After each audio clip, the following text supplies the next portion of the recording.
good one way. Good? Every set? Yeah, okay, you want this job? Yeah. Obviously, not the starter we wanted tonight. As I told the guys after the game, I thought it was, a real emotional day for our organization, starting with losing our head coach up in Buffalo and losing our head coach as a result of that here in Rochester and losing our captain on the same day. So, but like I told them, nobody's going to feel sorry for you. Texas is going to come in here. There's a reason why they're the top team in the league, and we got to be ready to move off in this game and get ready for Hamilton up in Montreal on Friday night. Did you sense or that their focus maybe wasn't there? I honestly, Kevin, I thought the focus was there. I think the guys played their butts off for us. I thought, I think it's emotional when you lose your head coach, but I think, obviously as me and Tails, as the assistant coaches, we're a little bit closer to the guys and working with them every day, and I thought they wanted to do well for us. But in turn, I thought it affected our game in a negative way where we got ourselves out of position a lot, did a lot of running around, and really just played an inconsistent 60 minutes. So, obviously it hurt our focus to some extent, but again, we just got to be better. It seemed like they came out pretty physical. Do you think that had an effect on you guys? They're a very good forechecking team. I think they're probably the best forechecking team that we've seen in terms of they're big up front and they're fast. They put a lot of pressure on you. And, these are all things that we talked about with the guys before the game, and you got to be ready for it.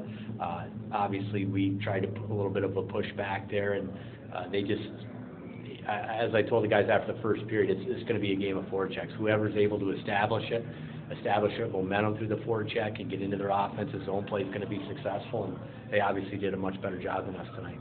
What was your day like? You wake up as assistant coach, and mid-afternoon you're head coach. Yeah, obviously for me, there was tons of emotions today. The first call that I got out of the shower for my pregame shower, and I had a missed call from Ron Rolston and Darcy Regier. So I obviously knew there was something going on. I talked to Ron first, and he told me he was going to be the new head coach of the Buffalo Sabres, which me and Ron have been together a long time, and I was really excited for him at that point, and then started thinking about the next thing that was coming when he told me that Darcy wanted to talk to me about taking over the team tonight and moving forward from there. So obviously, a whole flush of emotions come through you during that time.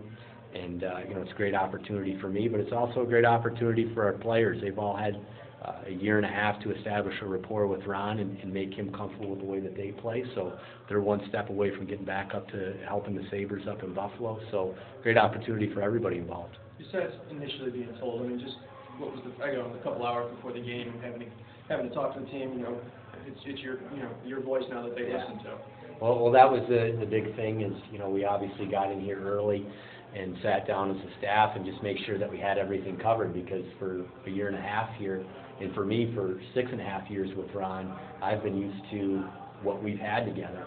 And that's the biggest thing, is just making sure that you're not overlooking anything on game day, got your I's dotted, your T's crossed, and making sure that everybody knows their responsibilities, because those are going to shift. So it was really just a lot of maintenance stuff, making sure that we were ready. But in terms of the team and everything like that, everything pretty much stays the same. Ron has put an incredible structure here over the last year and a half, and as I told the guys, our game isn't going to change. The way we play, the way we approach every game isn't going to change. We just got to keep moving forward and making sure that we're preparing the same way every night.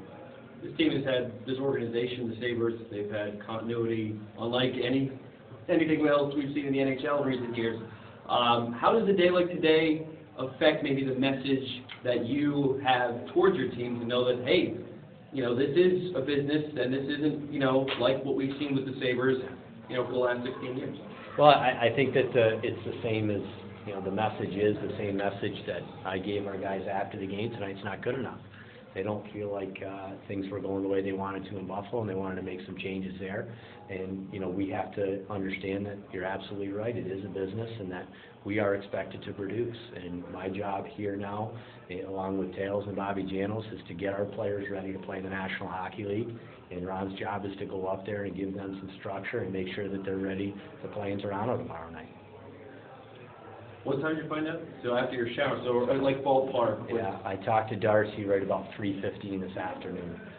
is when he had told me what was going on, and it was a very brief conversation. Obviously, you know, it's been a difficult day for him, and you know, it's been a long time since a change like this has happened, so it was a brief conversation, and we're going to catch up a little bit more tomorrow and kind of make sure that going forward we know exactly what's going on here. Okay. Cool. Thanks, guys.